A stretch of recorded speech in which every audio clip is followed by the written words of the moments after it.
আচ্ছা এই যে চলে যাবে, এই যে চলে গেল। তিলের জমিতে আসার পরে হঠাৎ করে ছোটোবেলার কথা মনে পড়ে গেল। এই তিলের ফুলের মধ্যে যে মৌমাছি আছে না, মৌমাছিগুলো ঢুকে যখন মধু সংগ্রহ করার জন্য ব্যস্ত থাকে, তখন আমরা করতাম কি, এই ফুলগুলো সহ এই মৌমাছিটাকে আমরা ধরে রাখতাম, আটকে রাখতাম। এর জন্য কিন্তু হাতে অনেক কামড়ও খাইছি, তাও এই দুষ্টামিগুলো বন্ধ হইতো না।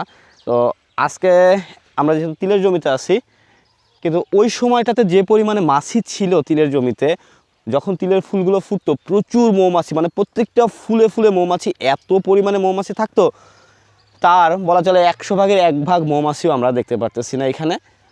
কারণ প্রকৃতির পরিবর্তনের কারণে ধীরে ধীরে এই গ্রামগঞ্জ থেকে মৌমাছির বাসাগুলো হারায় যাচ্ছে, মৌমাছিগুলো হারায় যাচ্ছে। আমি অনেক খোঁজাখুঁজি করতেছি, কিন্তু তেমন মৌমাছি দেখতে পারতেছি না। তো একটু চলুন আপনাদেরকে ছোটোবেলায় নিয়ে যাই, আপনাদেরকে আমি একটা মৌমাছি ধরে দেখাই যদি এর মধ্যে পাই। আসুন আমার সাথে, আসো।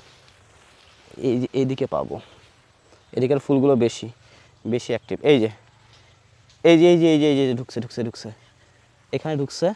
আচ্ছা এটা বের হোক, এটা বের হোক, এটা কোন যে ফুলে ঢুকবে এরপরে ওই ফুল থেকে আমি ধরার চেষ্টা করব। ঢুকছে আর কি।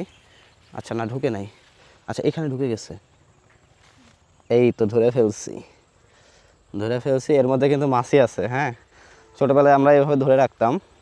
মাছিটা ডাকতেছে, এভাবে রাখতেছে, ও বাড়ানোর জন্য চেষ্টা করতেছে। তো এটাকে আমরা মারবো না, কারণ এরা প্রকৃতির বন্ধু।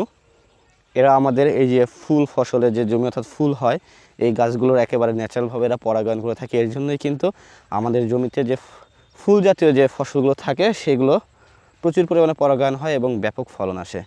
এদেরকে কেউ কখনো মারবেন না, এদের আরও আবাসস্থল তৈরি করে দিবেন। আমি আপনাদেরকে এখন ছেড়ে দেখাই, জানি না কামড় দিবে কি না। আচ্ছা এই যে চলে যাবে, এই যে চলে গেল। অসাধারণ। তো আপনারা প্রচুর পরিমাণে মৌমাছির আবাদ করার চেষ্টা করবেন। এখন তো কৃত্রিমভাবে মৌচাকের মাধ্যম দিয়ে মধু সংগ্রহ করে মৌমাছির আবাদ করা হচ্ছে।